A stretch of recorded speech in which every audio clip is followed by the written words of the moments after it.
大家好，我係占士。如果要數咧香港咧超級豪宅嘅新貴咧，題外肯定係其中之一。今年咧佢呢度頂層嘅成交已經打破成個九龍分層嘅紀錄。今日同大家參觀一個超過4000尺名師設計嘅分層單位。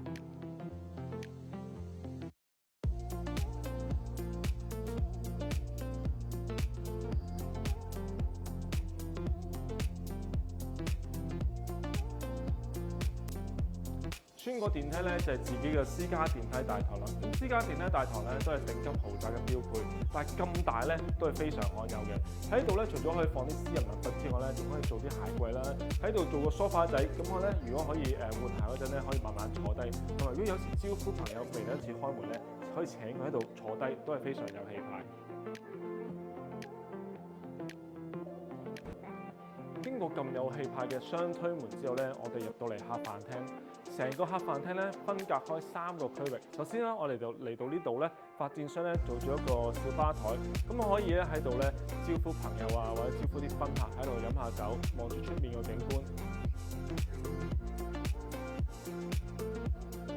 再嚟到客廳嘅位置咧，可以見到成個客廳嘅空間感係非常大、非常好。喺度咧，發展商放咗5組嘅梳化咧，目測可以坐15到20個人，招呼一班朋友絕對冇問題。而且題外咧個私隱度咧非常高，望出去景觀咧可以咧飽覽成個連綿嘅山景啦，包括獅子山啊、筆架山，又可以俯瞰成個九龍半島，就連咧鯉魚門東邊港島嗰邊咧都望得到。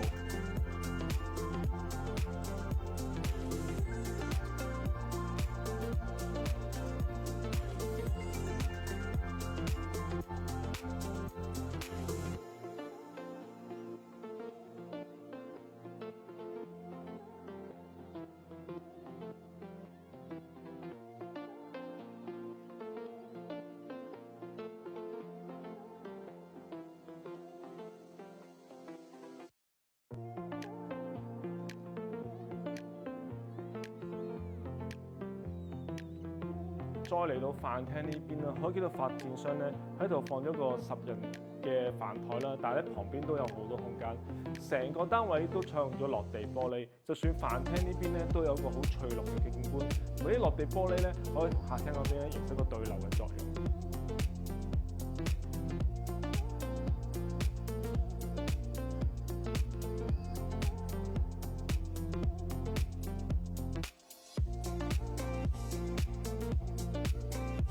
超級豪宅嘅廚房當然有超級嘅標配啦，喺中間咧做咗一個好巨型嘅中島廚房，中式同埋西式兼備。咁啊成個廚房咧好多細床嘅位置啦，除咗我後面嘅雙門雪櫃咧，呢度咧其實都有啲freezer 喺呢度啦，做喺度。咁咧呢度咧仲有個咖啡機同埋一啲隱藏嘅洗碗碟機。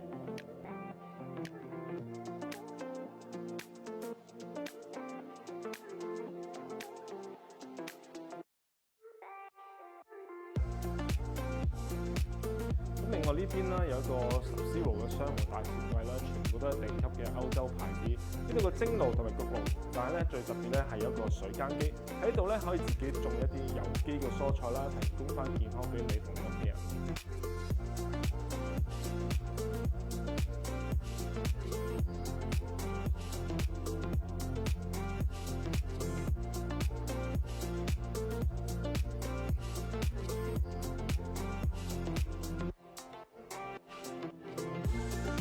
經過飯廳旁邊嘅暗門啦，我哋嚟到呢個睡房區啦。咁成個單位4000幾尺，4房4個嘅設計咧，所有房咧都喺晒一邊，非常貴啊。同埋咧呢度隔離咧有個家庭廳嘅位置啦，咁咧將呢度同埋客飯廳分隔開，咁啊動靜分明。咁如果夜晚咧同家人喺度咧聚下，咁都會非常寫意。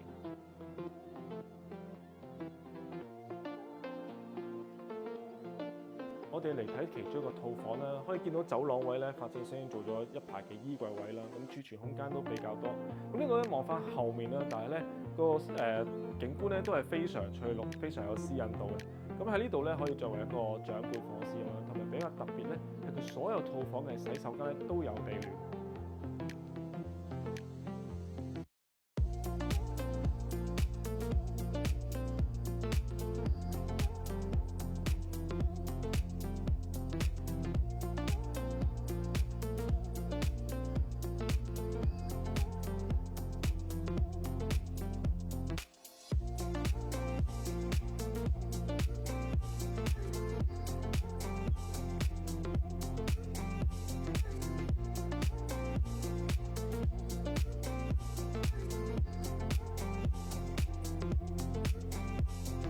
哋睇第二個套房啦。咁呢間套房咧嘅用色有少少唔同嘅，可以見到咧佢側邊咧用咗啲米白色咧撞翻啲紅色，比較特別。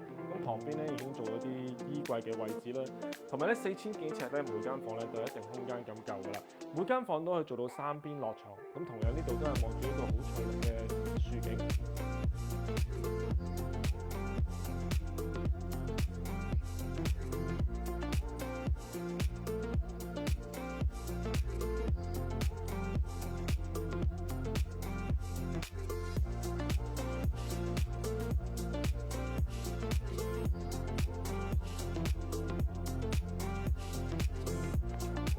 我哋到主人房嘅位置啦，咁主人房有個雙開門嘅設計咧，都係非常有氣派嘅。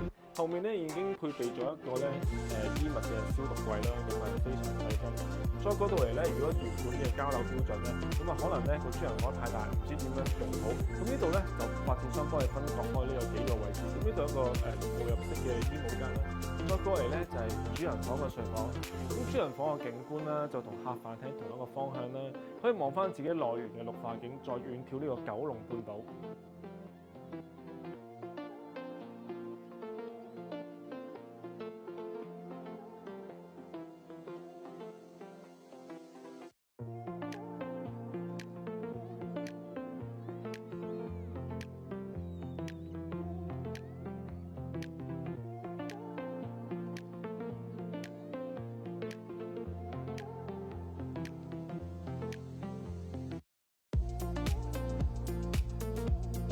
最後一個套房咧，發展商咧就打通咗，咁咧就將佢撥入咗主人房做一個書房嘅位置。咁咧如果夜晚咧喺度做嘢啊，就唔會打擾到另一半。同埋如果覺得咧主人房嘅衣帽間啊儲存空間唔夠咧，呢度咧都配備咗一啲櫃嘅位置。